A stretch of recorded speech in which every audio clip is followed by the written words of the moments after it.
When I found out that my wife had cuckolded me with a Belgian, I had mixed feelings. I was shattered and betrayed, but at the same time, a burning desire for revenge was growing inside me. I decided to forgive her, but only to avenge her in my own way. This is a story about a dramatic twist of fate and difficult moral choices. In today's society, infidelity is not uncommon. I had that experience myself 12 years ago. There is a certain bar from which one can already look down. In my case, my wife's infidelity had a continuation as sincere remorse, allowing me to make an attempt to move on. Without remorse, in my opinion, it's not worth even trying to waste time. My wife and I still refer to those dinosaurs, when I was her first and she was my first. So to speak, we studied each other and went on with our lives, though we formalized our relationship only with the birth of a child. I don't know if it is like that now or not, but it was like that for us, and I didn't just appreciate it. It was like a granite monument inside of me that all the domestic turmoil I thought was shattering. That's not to say the relationship was cloudless. There were always plenty of life's jams and even some really big ones, but we tried and we lapped it up. Time passed and we grew up. Thanks to both of our parents, we had a small place to live, we both worked, had a baby, a girl. We lived together for 3 years. By that time, we planned to build our own house, bought a plot with a barn, and built most of it with our own hands. For as a young family with finances, though I had a micro business, but always in a pinch. Although I never lived in want or on credit. My wife, by this time, had gotten quite a cash job, which allowed me to get into construction faster. And here our relationship began to deteriorate rapidly. I put it down to not finishing the child, lack of sleep, the arrogance of the received position. This went on for almost 3 years. I earned money and built a new family nest. But we slept together less and less often. She kind of put the baby to sleep and fell asleep on her own. I wrote it off to hard work, nervous breakdowns, phases of the moon, and magnetic storms. All attempts to talk ended with nothing. It should be noted here that my wife is a quiet person. We never have tantrums or scandals. She just doesn't talk as she was not taught to speak when she was a child. All attempts to solve crises have always come from me. But in these 3 years, I relaxed with it. Our relationship was 7 years old by the time we started building. I was somewhat tired of pulling out my wife's pincers and teeth, accumulated problems and disagreements. Such a procedure took a lot of time and mental energy. In fact, I was pregnant with what I considered my family. And the family was 80% wife. The baby was still young. I thought that my energies threatened for this family were valued by my wife as for her. How wrong I was. I should add that there was almost no reason to suspect her of infidelity. She didn't stay late at work, didn't go out much. Although, if I had been the way I am now, she would have been spoiled very quickly. But then I had rose-colored glasses, the granite of innocence, a friend and family companion. So one day, when the relationship had come to a standstill and realizing that talking wouldn't work, I took to writing her an email. With questions about our relationship, see dumb text with options for answers. I got an answer. And only after that we had our first conversation, as I thought, heart to heart. And right away, I want to point out, if you think that a cornered woman will tell you the whole truth, you are deeply mistaken. From the conversation, it turned out that my wife was cheating on me. To say that it was a shock, it is nothing to say. Even now, it hurts a lot, and it has been 12 years. The pain is crushing to the heels and all the other niceties. After talking to her, she saw that pain, and something in her kind of cleared up. Our relationship was even restored in some way.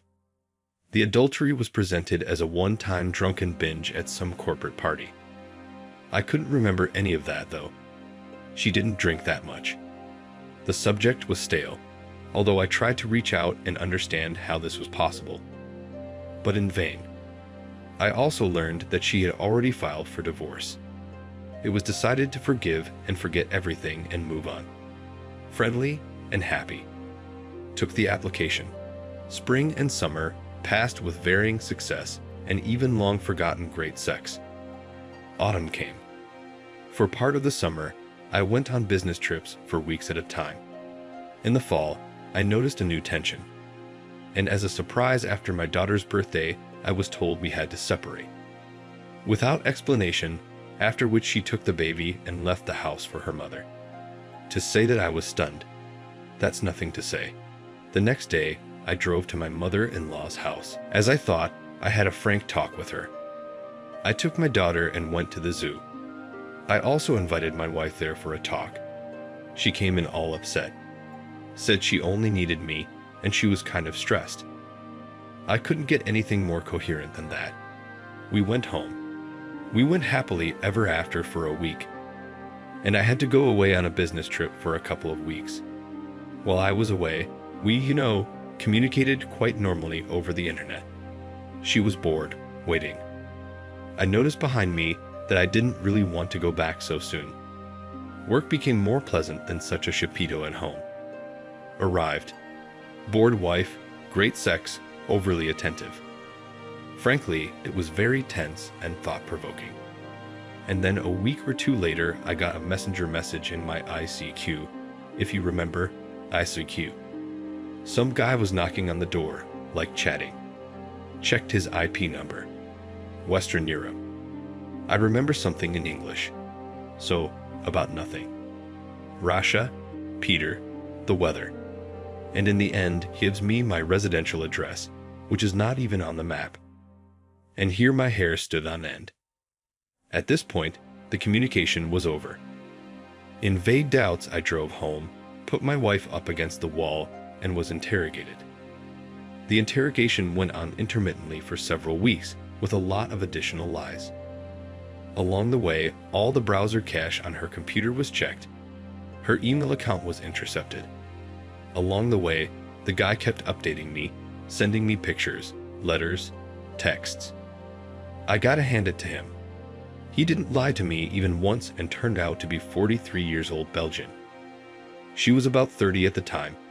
I'm just now. We met online. When she was at home with her daughter, before she got a new, not bad, in terms of money job. Daughter was about a year and a half. There was nothing to do, she was learning English. And then a teacher came along. We corresponded for about half a year. And we arranged a meeting in St. Petersburg. It was 5,000 come away from us, if anything. By that time she had just been hired, and I was happy for her. She told me she was going on a business trip for 3 days. We met, rented an apartment, had interspersed sex with sightseeing. 3 days later, she arrived happy with her life. Filtered pictures. He sent me the missing one, and showed me the hermitage. Life went on. I did not see anything. I didn't even think that way. I stayed with my daughter and built a house. It was good that my mother helped. Relationships slowly deteriorated further, but by and large they were bearable.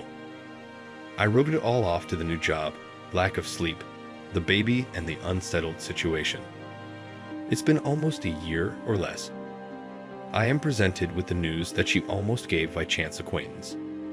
Brought up a tour to Europe for 10 days and kind of stupid not to take advantage of it. I expressed my dissatisfaction, said that I do not understand it, but my wife ignored and left. I was left with the baby and the construction, grateful to my mother for her help. In fact, my wife went to the same man in Belgium. Came back right at the airport, made a scandal that I did not meet her there, although I waited there for 3 hours. Her flight was late. I wish I'd thought about it, not a single text message on the whole trip. It wasn't a bell anymore, it was a bell. But again, I didn't notice. The relationship catastrophically continued to deteriorate. None of my attempts to reach out to talk were successful.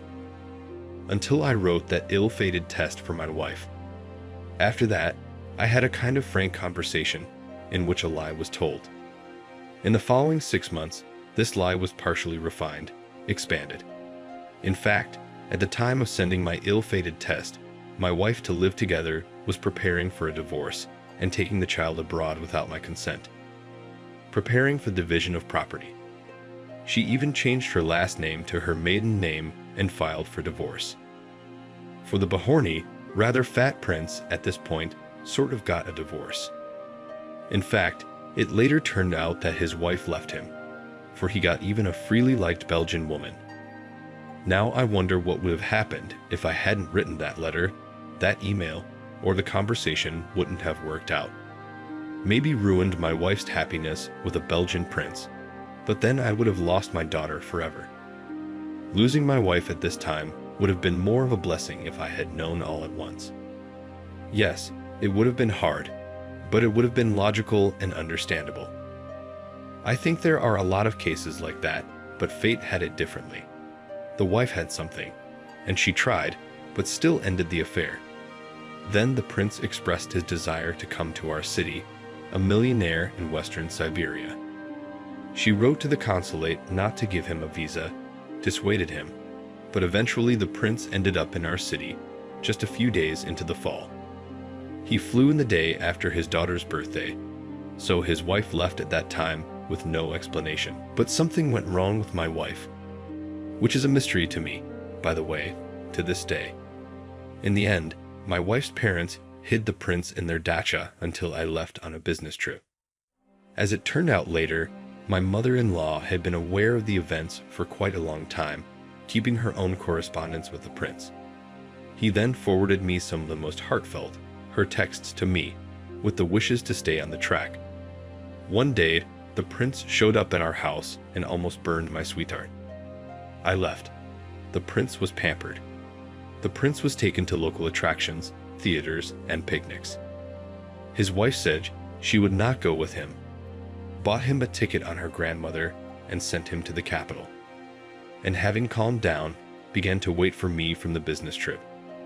After he came out on me in Ask and the conversation with my wife, for a month I remember as if in a fog.